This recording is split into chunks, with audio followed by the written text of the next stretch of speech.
Welcome to In the Seams, a podcast by Broken and Mended with your host, David Heflin.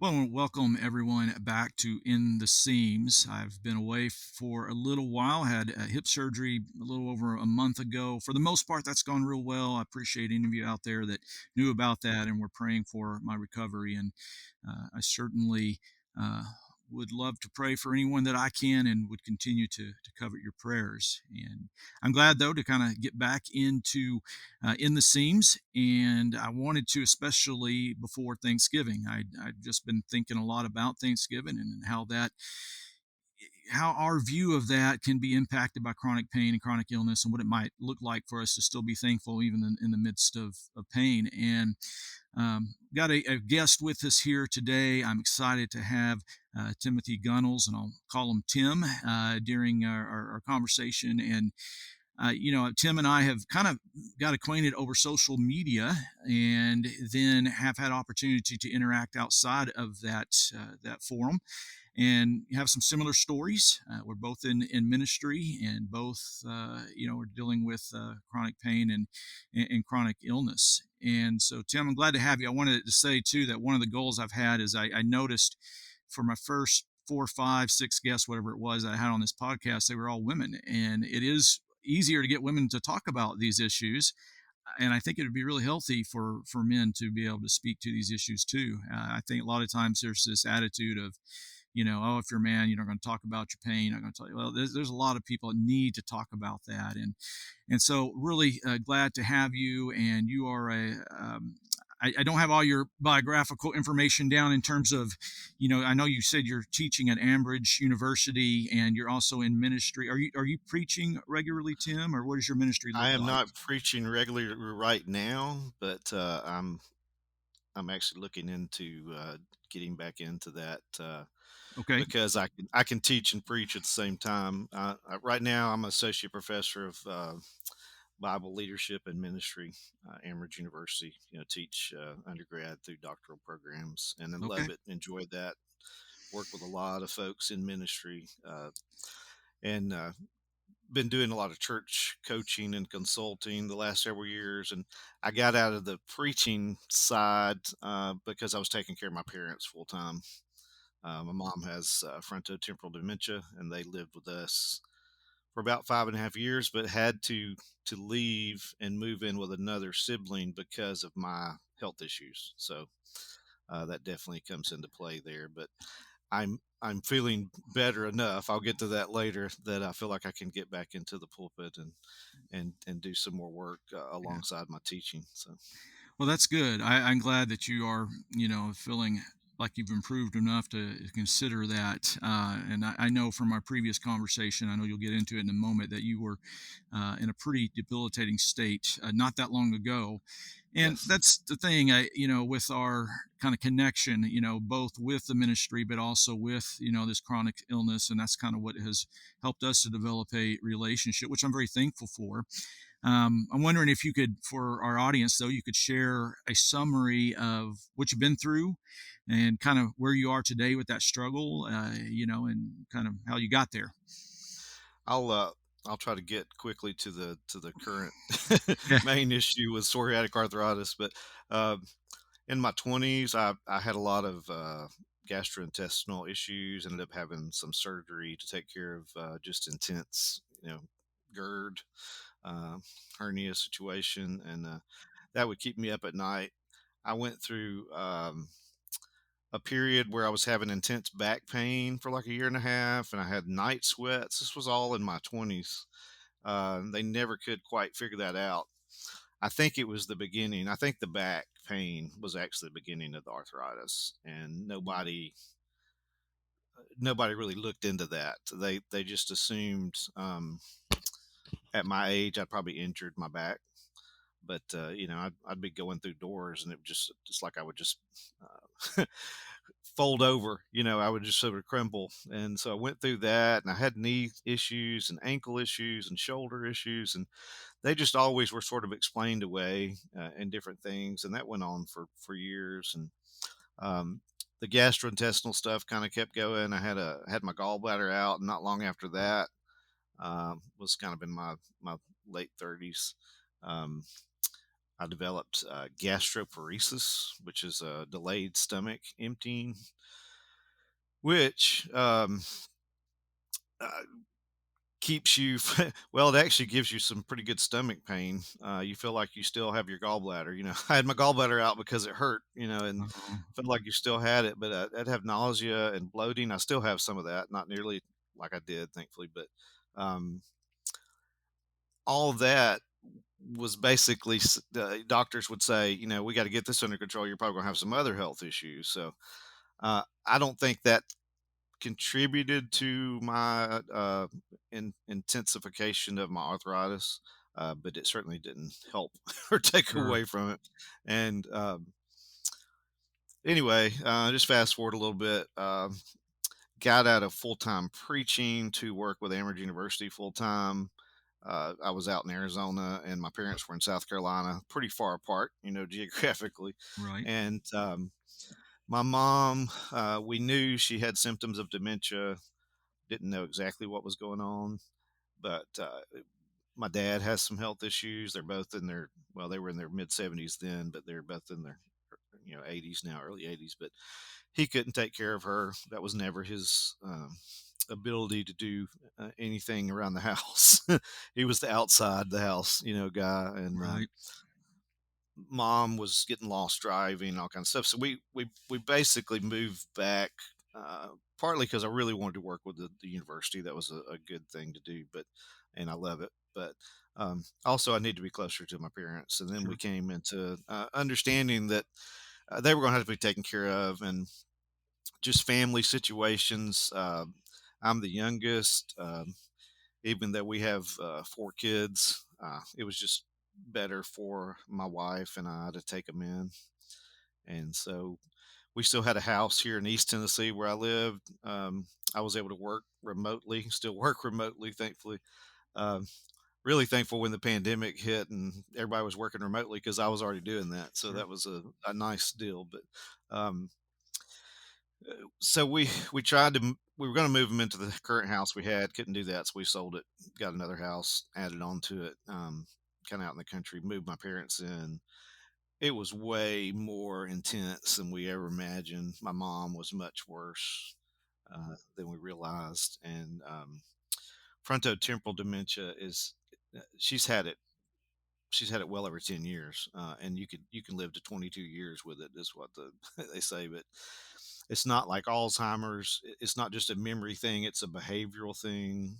It's a not ability to make any kind of decisions that make sense, so it was just this constant stress. And my dad, his health problems caused him to fall pretty frequently. And probably about I guess it was about 3 years into having them, I started, got up. I was already having trouble with my thumbs and wrist and pinky fingers, sort of that thing that you think about, some toe issues. I had a doctor say, well, you probably just have gout, because my grandmother had gout. Maybe she probably had psoriatic arthritis. Yeah. Um, but that was a long time ago when they didn't know what to diagnose or how to diagnose anything. But um, so uh, you started having some problems. But then, one morning I get up and I really can't get up. I wake up, but I can't really get up. So it was all I could do to get out of bed. Um, our bathroom and our master bedroom is probably 6 feet from the side of the bed that I sleep on, and I felt like I was in shackles or in walking in quicksand or something. I mean, it was pretty scary, to be honest with you. Sure. Um, I'm like, what is going on? So I knew at that point. I thought, well, maybe this will go away tomorrow, but it didn't. It just intensified. So I got a hold of my general practitioner, who I knew very well, or I know very well, and I said, "Hey, I'm having some issues." So they got me squeezed in, got in. Of course, the first thing to do is put you on steroids, um, which helped with the stiffness, but it didn't do much else. So then they put me on hydroxychloroquine, and then, Oh, yeah. oh, you got to go to a rheumatologist. Took 8.5 months to get into a Oh, rheumatologist.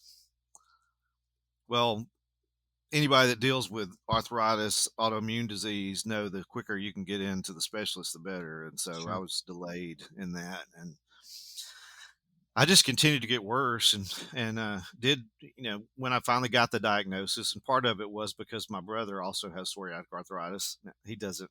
It's not as intense for him, but I'm not going to minimize his his struggle with it. Sure. But I basically got to where I was just sitting on the couch, slumped over. The fatigue was got so intense. I couldn't drive. I couldn't pick up my, she's 7 now, but my 5-year-old daughter, she could climb in my lap. I was bracing everything I could put on, back braces, shoulder braces. I had compression sleeves on everything. I've got 2 drawers full of braces and compression sleeves. I had to keep going bigger and stronger on the knee braces. To the point I got those what I call the offensive lineman knee braces, um, just so I could get around the house, just so I could make it through the day. And Wow. my wife would say, are you dying? I mean, she was serious about it. I said, Yeah. I feel like I'm dying. I said, the truth is, I feel like I'm dying, but I can't die. If that makes any sense. I think it makes Sure. sense to the people who go through chronic pain. It's like, Exactly. Yeah. you know, maybe I want to, but truth is I don't want to. I want to get better. I want to be able to be involved with my family. So I got so bad. One of my siblings, who's older than me, and his wife's a nurse. She said, "I'm going to retire from what I'm doing in nursing. We don't have anybody at home anymore. We're going to bring them into our house." And so they moved to another part of Tennessee, which is it's a blessing. And because stress is so much a part of chronic pain and can cause flares. And basically, people say, well, how often do you have flares? Well, the truth was, I was in a flare, an intense flare for over 2 years. Hmm. I had no relief at all, and it just got worse and worse. Um, so gained weight. Doctor said, don't even try to exercise. I tried to do things. They'd say, well, try swimming. Well, swimming, you use your wrist, you use your Mm. ankles. I mean, there's not much so it was like, I tried everything I could think of that you could exercise. So developed diabetes too. Um, just sort of piles on, but Sure. my parents, they left. It did take a lot of stress off, but the pain, the sickness, it didn't go away. It was here. It's here to stay. Um, so fast forward, I don't know. I got to medicine number 9, um, and I do a weekly shot of Enbrel now, and I do think Enbrel is helping. It's the Hmm. only one that really has ever helped. Um, and I went from pain levels of 7 to 9 to sometimes what I thought was 12. You know, just to where I'm at. My worst is more like a 5 now, and Hmm. that's like the most intense. And so I'll take that. Oh To yeah. be honest with you, I mean, Yeah. you'll most days I'm at probably a 2. But I went from over 30 joints involved, plus my spine, um, just hurting all the time and just intense, to most of the time now I'm at 5 or 6 joints that are hurting. Back's hurting today pretty good. Weather, it's in the 30s here.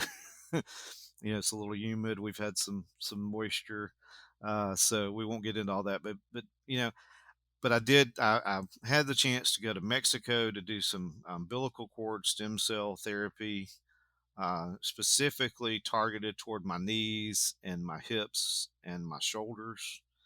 Also did some IV therapy to help overall, but um, my knees, my shoulders, my hips are far better because of that. I'm thankful for it. I have regained, between the medicine, between lots of prayers, and I believe God's involved more than anything, the stem cell treatments. I'm able to function again. I'm not always in pain. I have some bad nights. I have some bad days, but it's not 24 hours a day. And so I'm very thankful for where I am at this point. But my primary diagnosis is psoriatic arthritis, and then kind of all the stuff that you can have with psoriatic arthritis, all the complications. I get to have that too, including the spondylitis is really what I have with that. So Your story touches on so many different themes that I think our listeners will be able to relate to in various different ways, from everything from the struggle to find a diagnosis to having to deal with what's the more urgent health need, but ignoring some other things that are troubling in the background, but then the need to be able to take care of aging parents while your own medical conditioning is getting worse. And on the flip side of that, wanting to be able to hold and play with your own kids. I mean, I think these are, and then of course the various medicines and treatments to try to find what works. And these are things that a lot of people, probably most people who are listening to this, can relate to at different stages in yeah, their own for journey. sure. And so I appreciate you sharing that. You mentioned God, of course, and I know you're a strong believer, and of course, that's been Absolutely. a big part of what your life is about. And I wanted to ask you then how this struggle, including the when you were at the bottom and to where you're now at least functional. How has that impacted your relationship with God, and have you learned anything in regards to your relationship with God or about God Himself during this time? Well, I never doubted that God cared that I hurt. Um, I'm keenly aware of pain and struggle and trial. I've been through other struggles and trials, depression, anxiety, burnout, different health issues. Um, just from one standpoint, um, my level of compassion toward other people has just intense. I mean, it's just increased so much. Mm-hmm. I think that's made me I think that's. I'll say this. I think it helps me in my living out the greatest commands to love my neighbor as myself. I think that that has Sure. been just very beneficial. I've had some pretty dark moments. I've never given up on God, never given up on my relationship with God, but I've just sat outside on my front steps, or I've been lying in my bed when I couldn't go to sleep, and I've just said, Lord, have mercy on me. Mm, Lord, have mercy on me. Just have mercy on me. Just let me go to sleep. yeah. Just let me get some rest. I'm not asking for healing tonight. I'm not Right. asking for you to take this pain away. I just want to get some sleep. Uh huh. And probably one of the worst times I had, I had agreed to do a wedding, um, in a couple of states over, and it was probably I'd agreed to do it, and it was like 6 weeks after I started having the problem walking and just the intensification of the pain, and I was going to drive down myself and my wife. We had to make arrangements to have somebody come watch our children. Our younger children, because older children weren't able to do it. And um, my wife drove me down, rented a car and drove, and I basically turned away from her and cried Oh most of the man. time Yeah. on the way down there, and prayed, and I prayed, but what's interesting about it, David, is and I teach spiritual disciplines. I think you might get into that, but Mm-hmm. um, Bible reading and prayer, I just came to enjoy it more. And I thought I couldn't enjoy it more. I thought that it's not something I could enjoy any more than I did. But sometimes I would read Psalms of Lament, but a lot of times on my worst days, I just turned over to some of those Psalms of praise. And I found myself praising God more.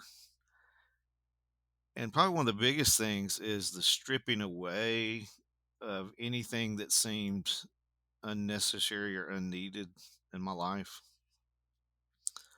I People ask me what I want for a birthday or Christmas, and I literally couldn't think of anything. Like Mm, I don't want anything. I can't think of things I want. right. Um, the only things I would want would be things that might make life a little easier. just things that might accommodate me a little bit more. Sure.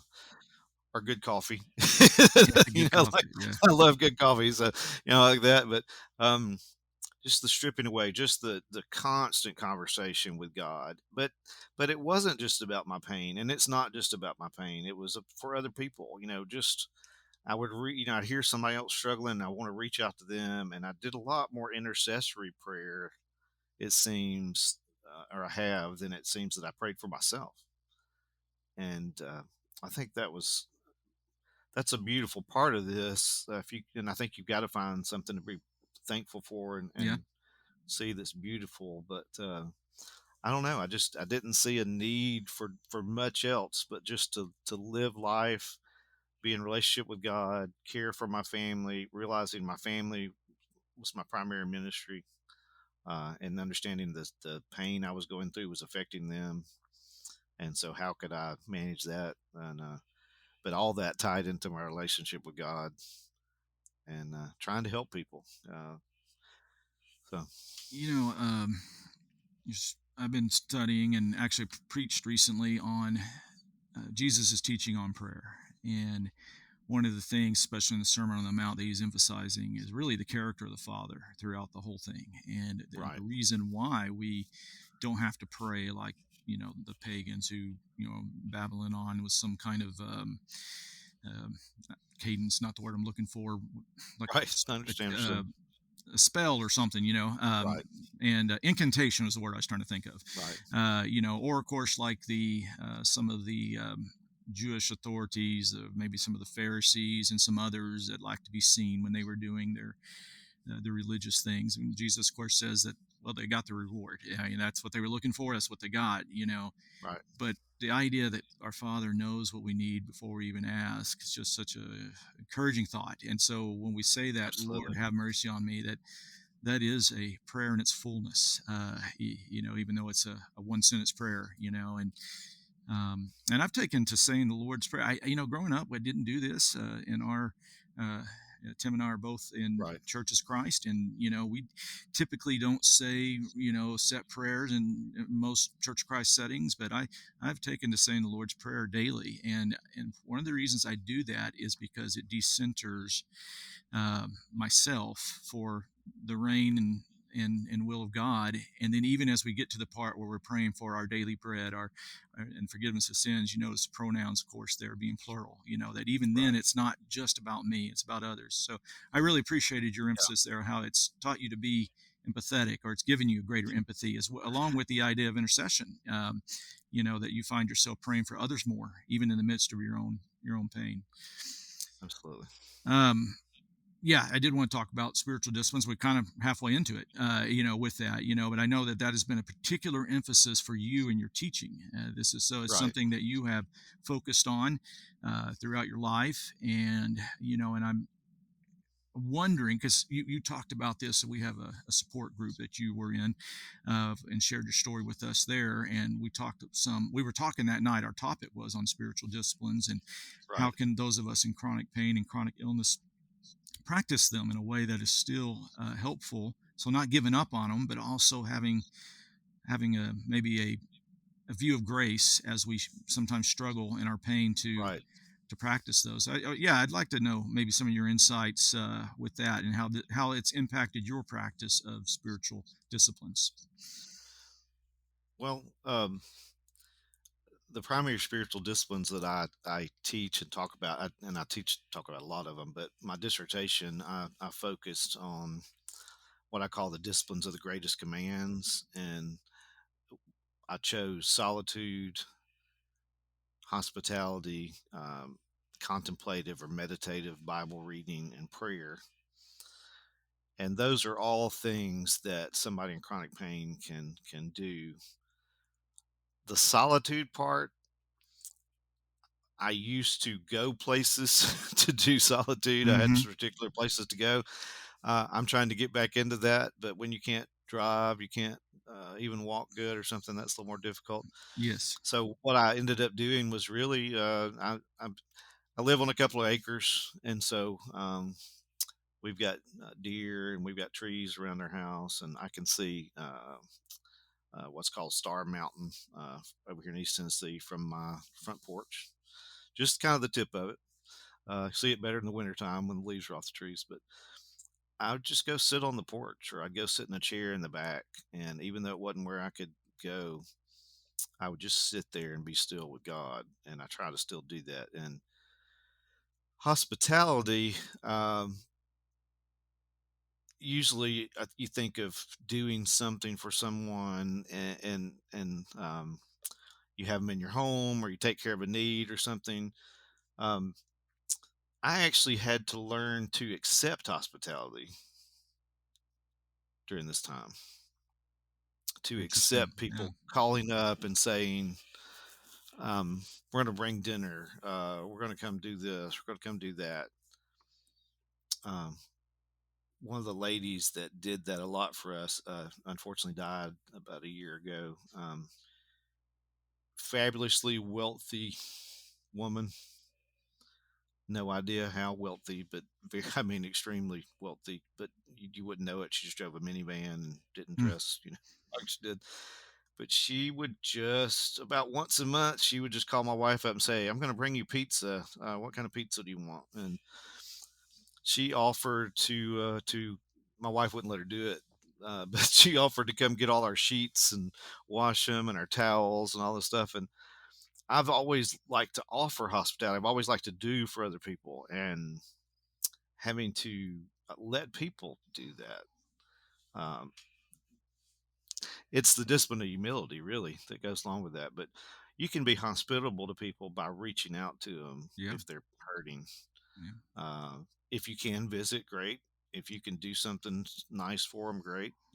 Um, but practicing that, it's a way of showing love for other people, and there's a lot of ways you get into that. I Absolutely. don't have time, but contemplative Bible reading. Yeah, I'll read the Bible through. Maybe I haven't not doing it this year. I didn't. Well, I didn't do it last year. I haven't done it this year. But normally, excuse me, I just haven't done it this year. Normally, I read the Bible entirely through every year. Hmm.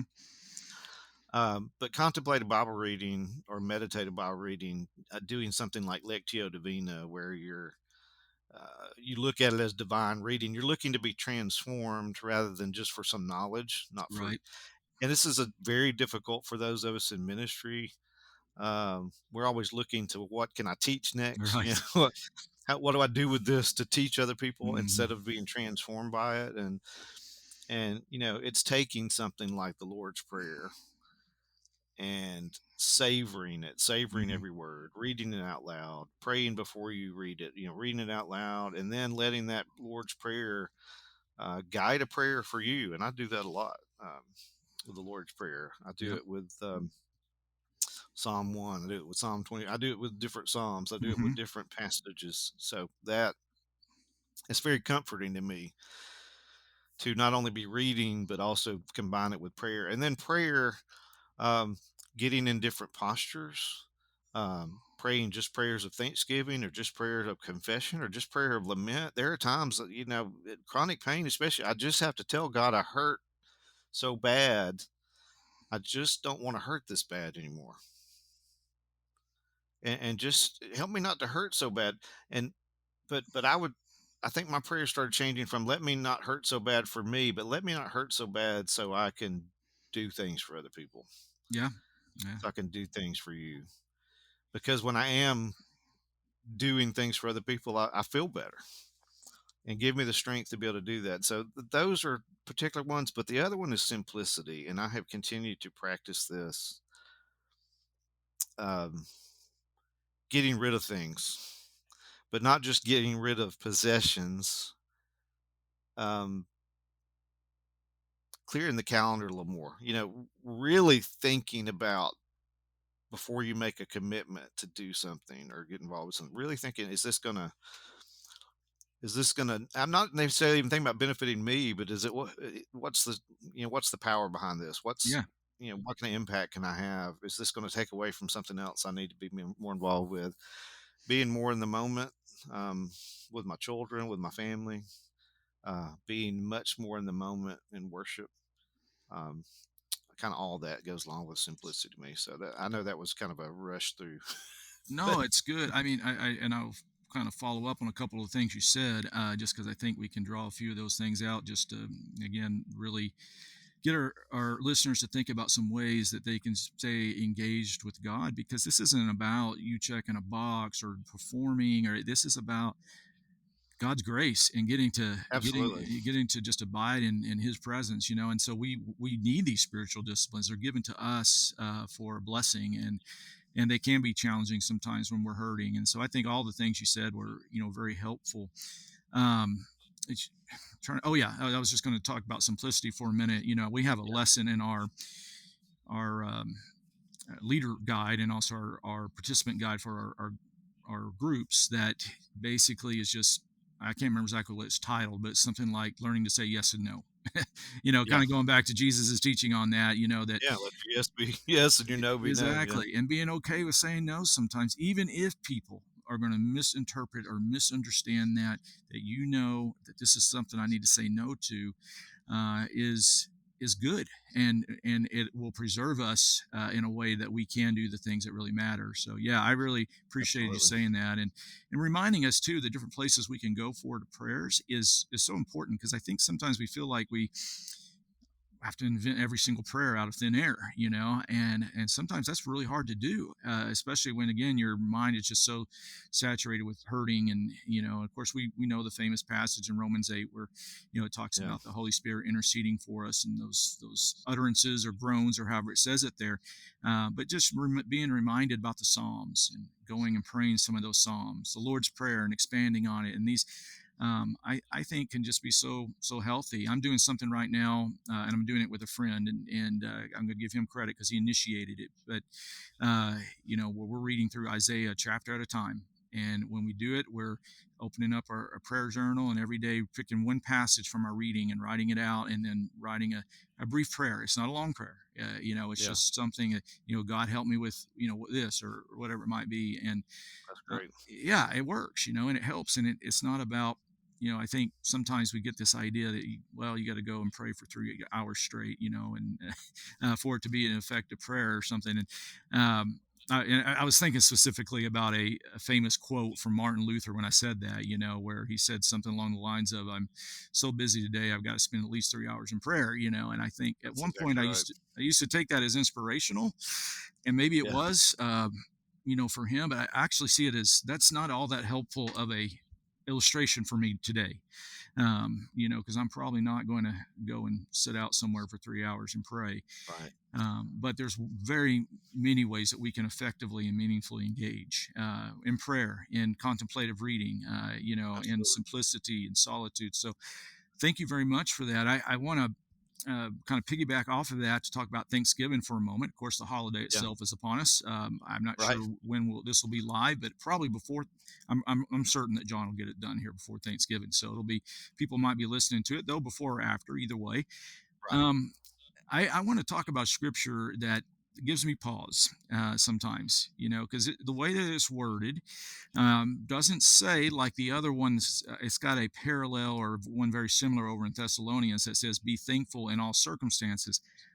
I can do that. I mean, I Right. can find something to be thankful for in all circumstances. Ephesians 5:20 actually says it a little bit more directly. It's talking about being filled with the Spirit, and part of being filled by the Spirit is giving thanks always for everything to God the Father in the name of our Lord Jesus Christ. And so that's a little more challenging. And I don't think Paul is saying, even though grammatically it seems to say this, but I don't think Paul is really saying, hey, you got to thank God for some terrible thing that happened to you. I think he Oh yeah. probably No. does go Right. more to the idea of the Thessalonians passage, giving thanks in all circumstances. Right. But still, I want to ask, when pain dominates, how can we remain thankful? And what advice do you have for hurting people out there that might not be feeling the spirit of Thanksgiving too much this year? Um, how do we handle this? How do we maintain a thankful posture with God in everything we're going through? Well, the first thing that comes to my mind is being honest with God. Mm, And one of the reasons I love the Psalms, and I love, yeah, Yeah, I'm the weird guy that likes Lamentations, that likes I'm with to you. read about Yeah, Jeremiah. I'm not saying I love Lamentations, but I appreciate Lamentations. sure. Uh, and Jesus, even Jesus, and when I teach on prayer, I remind people of Jesus praying in the garden. Um, Jesus was not looking forward to hurting. No. He wasn't looking forward to all that. He wasn't looking forward to the spiritual, the mental, the physical, the emotional, all that.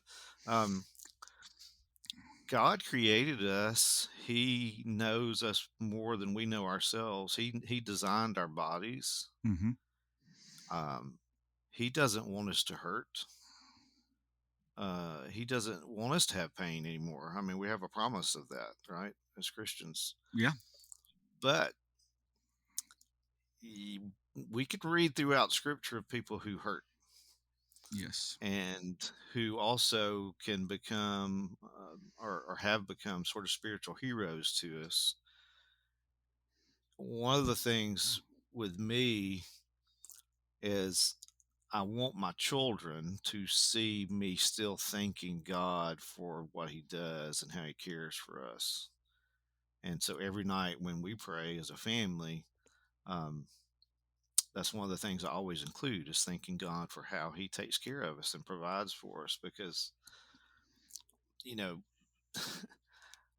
if you are still around to hear this, then God's still providing for you. Mm. You haven't been through something you can't handle. If you can hear this, if you can talk to people, if you can pray, you're actually able to handle it. It's not pretty, it's not fun. I can't, I don't know that I've ever thanked God for my pain, but I have thanked Him for being able to still feel it, to Yeah, be that's true. alive, to be with my children, to be with my wife. Um, I'm thankful to be in a situation where I'm okay. We're okay financially. Uh, One of the things that I just do and I recommend on a regular basis is to tell yourself the truth. So first, be honest with God and tell Him when you're hurting, but also be thankful for Him providing for you and giving you the strength. I just pray for strength. I think everybody listening to this probably prays for strength pretty regularly. Hmm. Uh, but also pray to be a blessing for other people and thank God when you have that opportunity. But the other thing is being honest with yourself. Tell yourself the truth that life isn't over. Uh, there are still parts of life you can enjoy. You can find things to appreciate. Sure.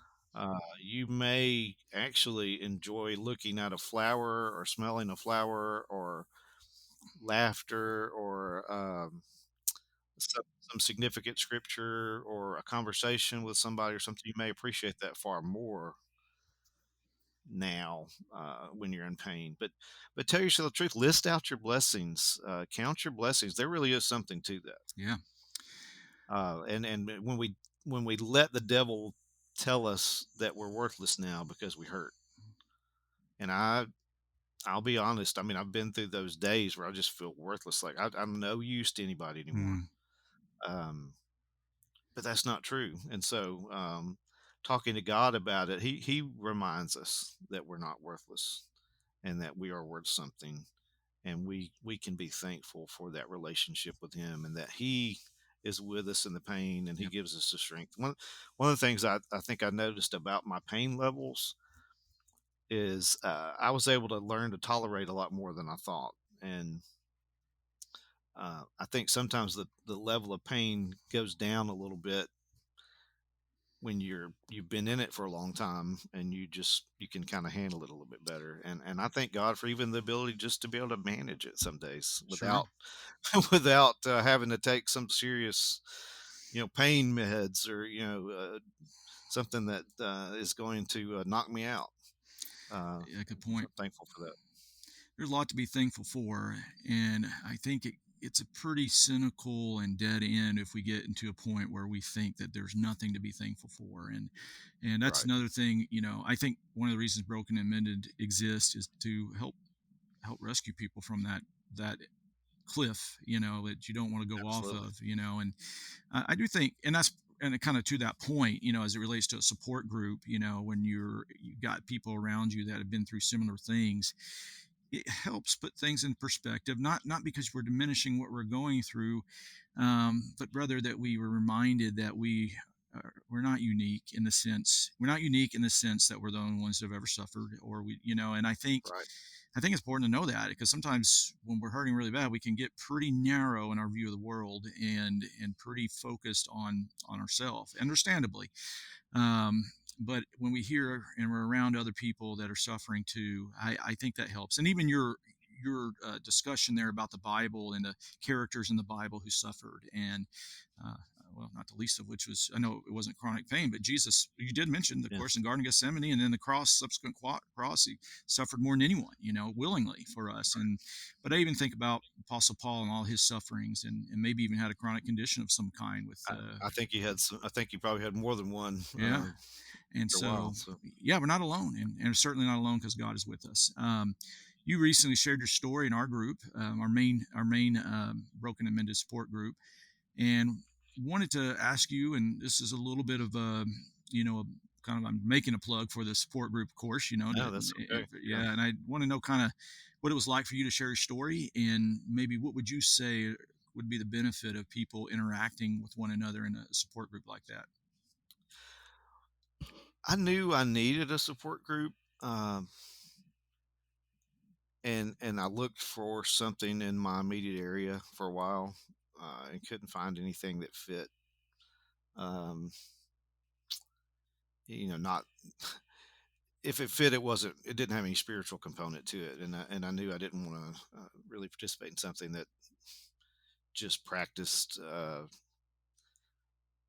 secular approach Mm-hmm. to dealing with pain, because I just don't think that's healthy, or correct. But um, I really didn't. I knew that you were doing something. I knew Broken Minute was around, but I didn't really. I think I didn't understand that there was a way to participate from where I was, Yeah, where yeah, I am here in Tennessee. And so when you gave me opportunity to do that and share my story, yeah, some of it was about sharing my story, but from a pretty selfish perspective, I just wanted to be around other people that could understand. And when I got through that meeting with you all, I went out to my wife and I broke down and cried on her for a mm, while, and it was not a wasn't a sad cry. It was like a relief mm, that there were people who were who are Christians, who are dedicated disciples of Jesus Christ, who hurt like me, and they care that I hurt, because they understand. Because um, I don't know, just haven't I haven't felt that support from a lot of folks, and I don't think that's been some malicious thing. I think it's more of a lack of sympathy, lack of not a lack. I hate to say lack of sympathy, a lack of understanding. yeah. They're not equipped Uh, to be able to deeply understand it. Yeah. right, and one of the problems with chronic pain is you can't always see it on somebody, especially if you're okay. If you're like me, you try to sort of buck up and put on a better face.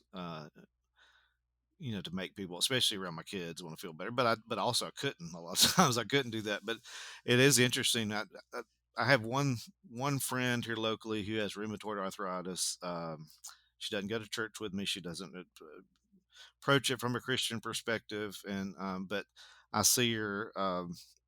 She's connected to some stuff my son's involved with, and so um, she's very empathetic, and she'll ask me. And then she noticed I was doing a lot better, and she said, don't take this wrong way, but you look great. You look like you know you're not all bound up with all those braces and all that stuff. um doesn't mean I'm never putting them on, and I do. Like I said, I got some on today, but um just being able to drive my son to where he needs to be is a big deal. But just having people understand, and not only having people understand, but being able to show compassion for somebody else that's dealing with what you're dealing with. I don't even know how to put that into words necessarily. It's like, hey, they get me, I get them, and that's a pretty amazing thing. Yeah. There just aren't that many people that get it Right. and understand it, and so you need it. I need it. We need an outlet to just share together, pray together, encourage each other. Sure. It's very uplifting. Well, thank you for saying that. And, I would want to, because I'm sure you're right. I'm sure when people hear about this and then we hear we're located in Northwest Oklahoma and they're like, well, what good is that going to do me? Well, there's a lot of ways. I mean, obviously, like the podcast or blog posts and other resources. I mean, those things are available to anyone, brokenamended.org, for anyone needs to go Right. check that out. But there are ways to participate in the group itself. Anyone is welcome from anywhere in the world to join our Yeah. main group, which is right now on first Tuesdays of the month at 7 o'clock. And you can reach out through the website if you want to get more information there. There's a contact form where you can contact me that way. That's the easiest way to do it, and I can get you the details and get you the Zoom link. Or you can be invited to the Facebook group and you can participate, through the chat feature on Facebook. The Zoom is better. We're always trying to get people. Some people are shy, and they sometimes won't get on there. But I'm happy to have people participate on whatever level they're comfortable participating with. In addition, and I know, Tim, this is probably a future conversation for us as well, but, we're trying to encourage people to consider, do they got a group of friends or a group of people they want to Right. minister to in their local setting where they can pull together people and provide both online and in-person, contact, because truth is a lot of people are in situations where they, not able to going to get to an in-person meeting. And so from the very beginning, you talked about using online stuff, before it was Right. trendy because of COVID. We Yeah. were we were the same. We were doing Right. Zoom before a lot of people knew what Zoom was, and we had people that was the only way they could participate, and they that was the only way. We weren't streaming our church services yet either, so for them it became a lifeline back to the church that they had not had, Right. maybe in some cases, for decades. That all Yeah. of a sudden they felt connected to, like you said, a group of disciples who were struggling Right. with the same thing, and so that can be very powerful. So yeah, I'll mention those Absolutely. things. Tim, as we wrap up, is there anything on the horizon for you that, um, kind of what's next in your journey? And Uh, I'm got a daughter my oldest daughter's about to graduate from college and move back home for a little while. And she's starting as going to be an ICU nurse. So that's kind of my next oh thing, wow, just family related. But yeah, looking for more ways to minister to other people as I feel a little bit better. Uh, Learning to manage my pain when it comes up in healthy ways. One thing I will mention is I just recently became part of a research study through the Cleveland Clinic, dealing with people with psoriatic arthritis oh okay, specifically, and it's not a medicine study. It's actually like a e-coaching study related to lifestyle uh-huh, changes, stress reduction, sleep, diet and exercise, and you got a coach. And I just have started that, okay, and it's a 12-week study. So it's called Immune Strength. So that on my disease side, that's what's going on there. yeah. I'm very very hopeful that will help me, you know, learn some things, and so I'm hoping it helps other people. That's the main reason I enrolled in it. Yeah, I But was gonna say, I mean, you um, might learn some really great things that you can share with yeah, others in that too. So, yeah, and that's what I'm hopeful for, especially as I try come on board here with Broken and Mended as a volunteer and helping other people like me. It gives me a lot of encouragement and strength. And so if I learn more things, I'm a researcher, I'm a studier, I try to experience things to help other people. I want to be able to do that. So, sure. Well, that's awesome, and so thankful to have had you on the podcast today, and looking forward to being connected going forward, and just very thankful for your. yeah, thanks for having me, and thank you for all you do, and praying for you as you yourself experience chronic pain, and Yes, just yeah, praying for your healing. and it's kind of strange, because you go through those phases, and maybe your phase of feeling better will be just a new place where you'll be able to maintain for a Right, long time. I right, I have been through phases like that, and other phases that were very unpleasant, and everything in between, and so either way, I think we need each other. We need God, and and it gives purpose to suffering to have God with us, and because Right. He's the one that can redeem it. Otherwise, it's just suffering for no reason, but I believe Right. that God has got a redemptive purpose in it. So, yes, thank you Absolutely. for being with us. We'll wrap it up here as we're actually coming up one of the longer conversations we had on Broken and Mended, which is good, I think. But I want to say that uh, probably in the future, and I mean between Christmas or Thanksgiving and Christmas, I'm going to have a couple guys on here talking about their role as a supporter of someone in both of their spouses Oh, are in that's chronic good. pain and chronic Yeah. illness. I want to speak to that community a little bit too. And both of those guys are willing to talk about that because they have. Well, they've been through it, and there's a whole different side of it when it comes to, in this case, Absolutely. the spouse that goes through that. So, hopefully, that'll be interesting to people as well. And so, if you're listening, which I guess if you just heard me say that, you are listening. But want to just again encourage you to check out the website. You can also find past podcast episodes there on the website, but that's also available in all the other places you find your podcast. And so we'll sign off until next time, and just hope that God is with each of you as you go on this journey and through this struggle. Amen.